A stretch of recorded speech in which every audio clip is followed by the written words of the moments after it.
हर हर महादेव, देवों के देव महादेव के चरण में प्रणाम करता हूँ। दुर्गा माँ के चरण में प्रणाम करता हूँ। सरस्वती माँ के चरण में प्रणाम करता हूँ। गणपति देवा महाराज के चरणों में प्रणाम करता हूँ। गुरु भाई गुरु बहन के चरणों में प्रणाम करता हूँ।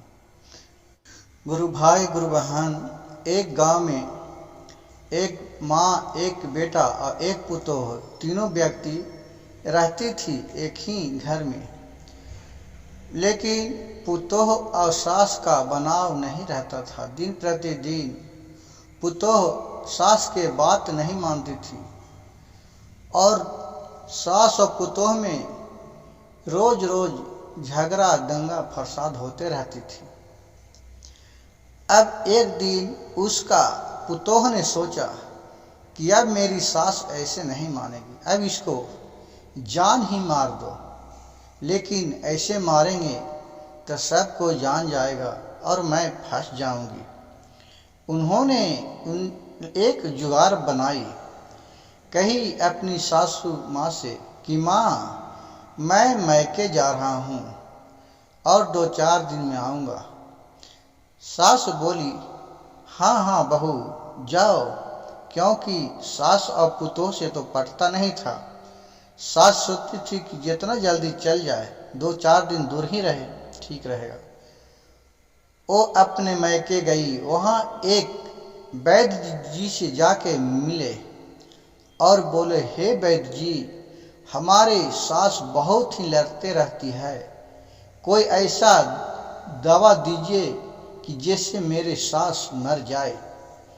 वैद्य ने कहा कि हाँ बेटी, जरूर आपके मदद करूँगा। न कैसे मदद करूँगा, क्योंकि आपके पिताजी मेरे बहुत अच्छा मित्र दोस्त थे। इतना सुनकर वैद्य जी एक अंदर से जरी का दिए और बोले कि ले बेटी, ये जरी लेके अपने घरे चले जाओ और कल से तुम अपने सास से अच्छी तरह से बात विचार करना और कुछ भी बोलेगी उसका उत्तर नहीं देना और अच्छे अच्छे खाना पीना देना और उसी में थोड़ा थोड़ा ये जरी मिलाते जाना। ये जब जरी को तू 8 महीना खिला देगी तब तुम्हारे जो सास है वो मर जाएगी और तुमको पर कोई विश्वास भी नहीं करेगा कि तुम सास के जहर दे दिए।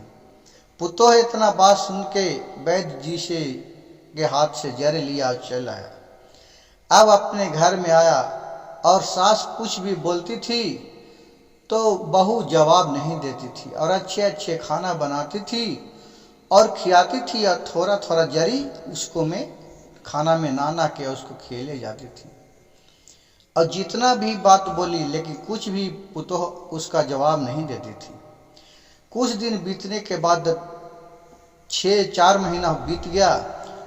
अब तो उसका सास और पुतोह में इतना संबंध अच्छी हो गई कि सास अपने पुतोह के बड़ाई करते करते थकती नहीं थी। गांव घर में जिधर भी जाती थी अपनी ही पुतोह की बड़ाई और खूबी बताती थी कि मेरे बहू बहुत अच्छी है।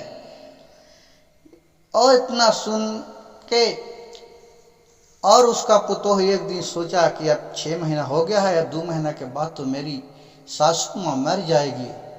अब उसके विपरीत उसको आया कि नहीं, अब किसी तरह मैं अपने सासू माँ को बचाऊंगी। फिर अपने सासू माँ से बोली कि माँ, मैं मैके जाना चाहती हूँ, 2 दिन में आऊँगी। सास बोली कि ठीक है, चले जाइए।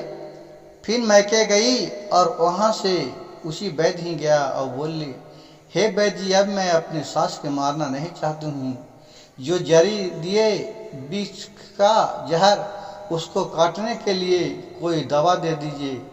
तब बोले कि क्या हुआ बेटी? कहा कि बाबूजी, अब तो सास मेरे बहुत अच्छी हो गई, अब मैं उसके बिना जी नहीं सकती हूँ, जब वो मर जाएगी तो मैं भी मर जाऊंगी। अब इतना दोनों में गहरा संबंध बन गया। वैद्य जी बोले कि जाओ बेटी, उस जरी में जहर नहीं था, जहर तेरे दिमाग में भरा हुआ था।